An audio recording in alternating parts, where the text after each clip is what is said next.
Good morning बच्चों। आज हम डिस्कवरिंग टूट द सागा कंटिन्यूज चैप्टर शुरू करेंगे। इसके राइटर का नाम A.R. विलियम्स है।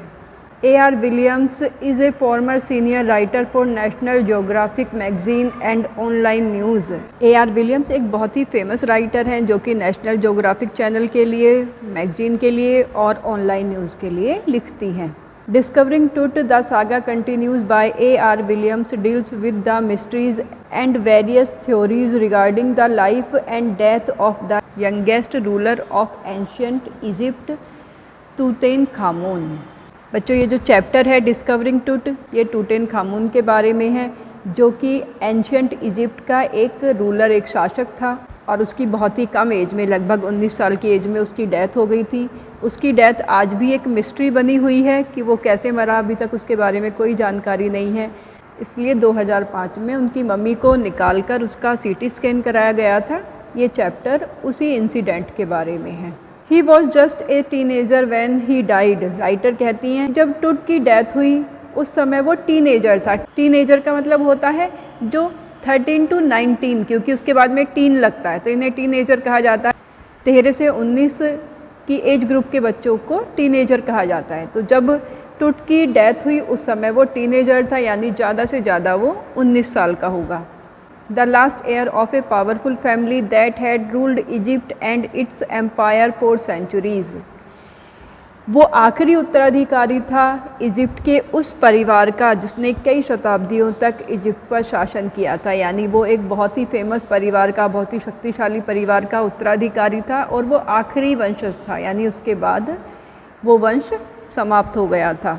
ही was laid to rest laden with gold and eventually forgotten. जब उसे दफनाया गया था तब उसके साथ बहुत सारा गोल्ड भी रखा गया था, उसके बाद सब उसे भूल गए। Since the discovery of his tomb in 1922, सबसे पहले 1922 में उसकी टूम, उसकी जो ममी थी, उसको डिस्कवर किया गया। The modern world has speculated about what happen to him. 1922 में जब उसकी टूम को पहली बार खोजा गया, उसके बाद से आधुनिक दुनिया में इस बात को स्पेकुलेट किया जा रहा है। स्पेकुलेट का मतलब होता है विचार करना, चिंतन करना, यानी अटकलें लगाई जा रही हैं कि उन्हें क्या हुआ होगा। With murder being the most extreme possibility, और सबसे ज़्यादा पॉसिबिलिटी, सबसे ज़्यादा संभावना है कि उनका किसी ने मर्डर कर दिया था। Now living his tomb for the first time in almost 80 years, Tut has undergone a CT scan that offers new clues about his life and death. Writer कह रही हैं कि 80 साल में पहली बार उसे उसकी टूम से बाहर निकाला गया था, यानी टुट की मम्मी को बाहर निकाला गया था क्योंकि उसका CT स्कैन होने जा रहा था ताकि उसकी जीवन और उसकी मृत्यु के बारे में नए क्लू मिल सके and provide precise data for an accurate forensic reconstruction of the boyish pharaoh. Writer कह रही हैं कि उनका CT स्कैन इसलिए किया जा रहा था ताकि बॉयिश फेरो, क्योंकि उसकी एज कम थी इसलिए उसे बॉयिश कहा गया है, फेरो राजा को कहा जाता है इजिप्ट में, उसके फोरेंसिक रिकन्स्ट्रक्शन के लिए ये CT स्कैन किया जा रहा। तो ये CT स्कैन इसलिए किया जा रहा था ताकि टुट की लाइफ के, उसकी डेथ के बारे में कोई नया क्लू मिल सके और उसका दोबारा से उसके फेस का रिकन्स्ट्रक्शन किया जा सके। An angry wind stirred up ghostly dust devils as King Tut was taken from his resting place in the ancient Egyptian cemetery known as the Valley of the Kings. जिस दिन king टुट को CT scan के लिए ले जाया जा रहा था उस दिन बहुत तेज़ हवा चल रही थी। राइटर कह रही हैं कि angry wind stirred up ghostly dust devil, ऐसे लग रहा था जैसे हवा ने गुस्से में आकर डस्ट डेविल, धूल के दानव तैयार कर दिए हैं ताकि वो किंग टुट को वहाँ से ना ले जा सके। किंग टुट को वैली ऑफ द किंग्स में से ले जाया जा रहा था। Valley of the Kings Egypt में सिमेट्री है, यानी जहाँ पर बहुत सारी ममीज़ हैं, पिरामिड बने हुए हैं, और वहाँ से उस दिन किंग टुट की मम्मी को बाहर निकाला जा रहा था ताकि उसका CT स्कैन किया जा सके। Dark veiled clouds had scudded across the desert sky all day and now were veiling the stars in casket grey. Dark veiled clouds यानी गहरे काले बादल पूरे डेजर्ट स्काई, कि इजिप्ट का वो एरिया डेजर्ट है, रेगिस्तान है, तब पूरे दिन काले बादल छाए रहे वहाँ पर पूरे रेगिस्तान में, and now were veiling the stars, और शाम का समय हो गया था तो ऐसे लग रहा था जैसे कि तारों को भी किसी ने कास्केट ग्रे में, एक ग्रे कलर की टोकरी में बंद कर लिया है। इट वॉज 6 PM ऑन 5 जनवरी 2005, 5 जनवरी 2005 की बात है, लगभग शाम के 6 बजे थे।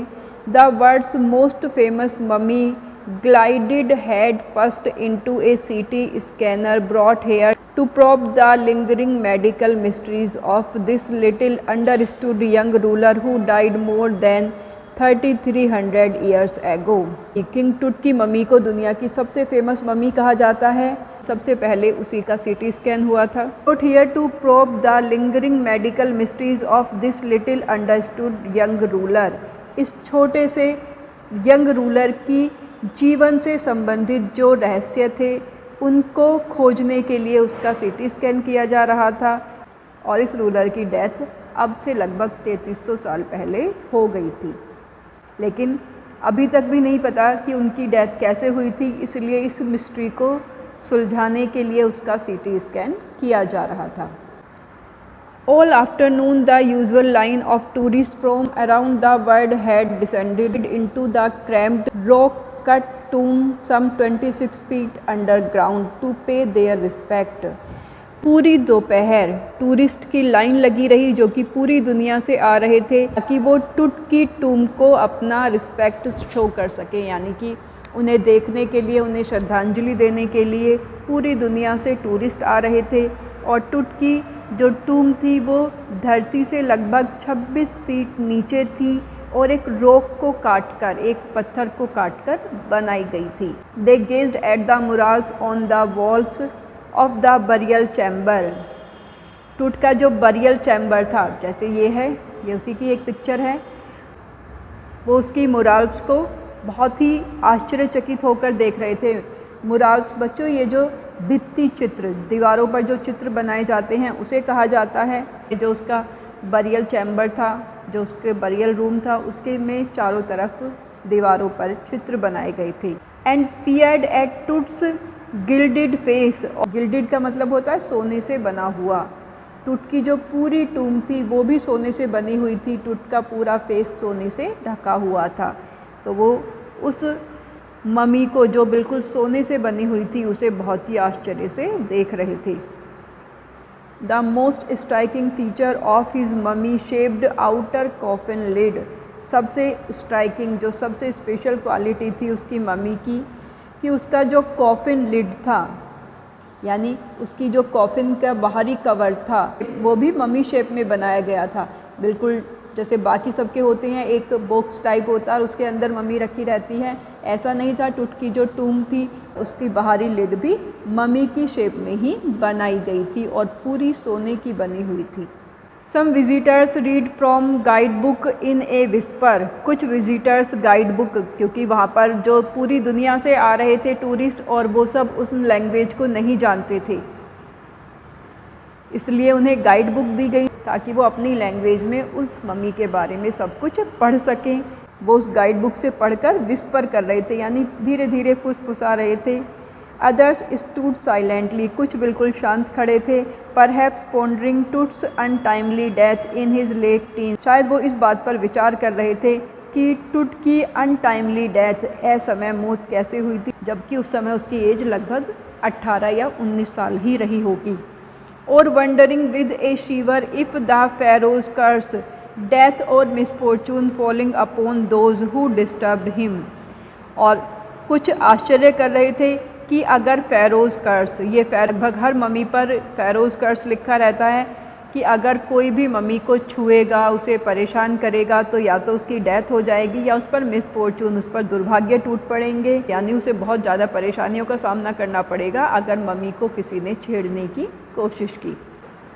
वॉज रियली ट्रू, कुछ ये सोच रहे थे कि ये सच ना हो, यानी वो लोग वहाँ पर खड़े हुए हैं तो कहीं उनको भी फेरो का कर्ज ना लग जाए।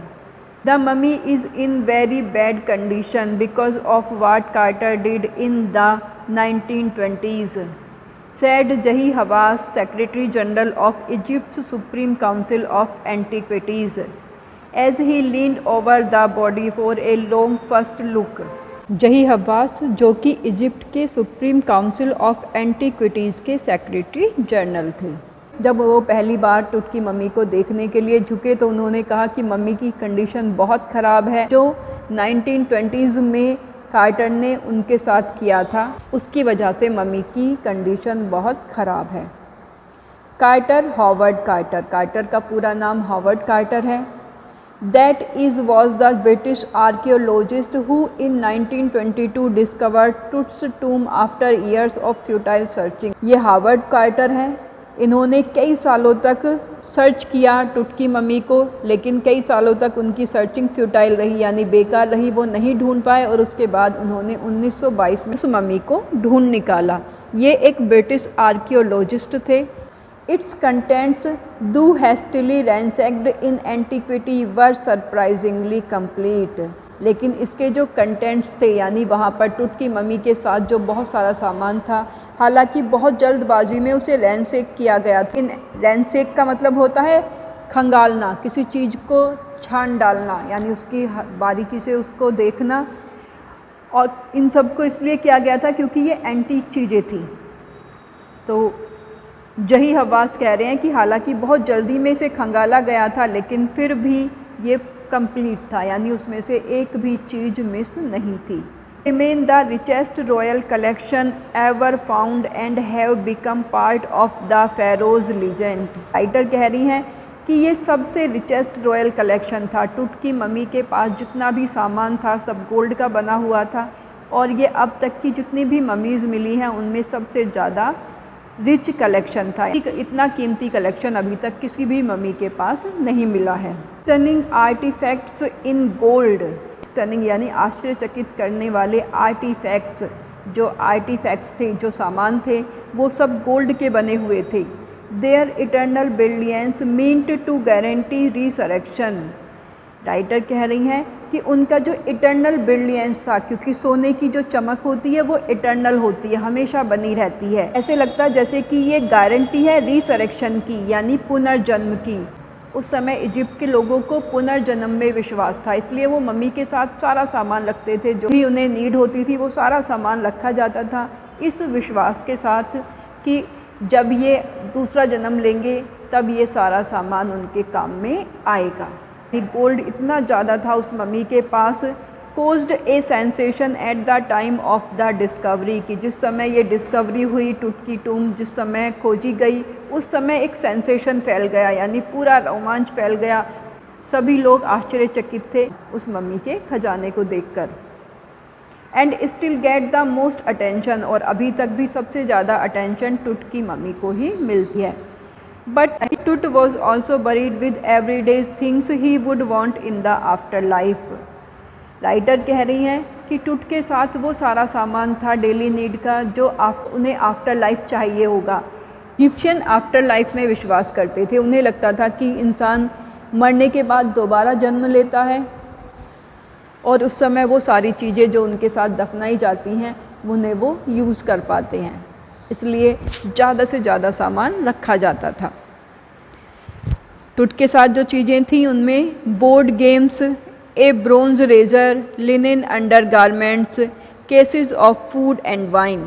बोर्ड गेम्स थे, ब्रोंज के बने हुए रेज़र, लिनन के अंडर गारमेंट्स और फूड और वाइन के केस रखे हुए थे, यानी खूब सारा खाना, खूब सारी शराब वहाँ पर रखी गई थी ताकि टुट को जब दूसरा जन्म मिले तो उन्हें खाने पीने की कोई कमी ना हो। बच्चों आज यहीं तक, इसके बाद कल पढ़ेंगे।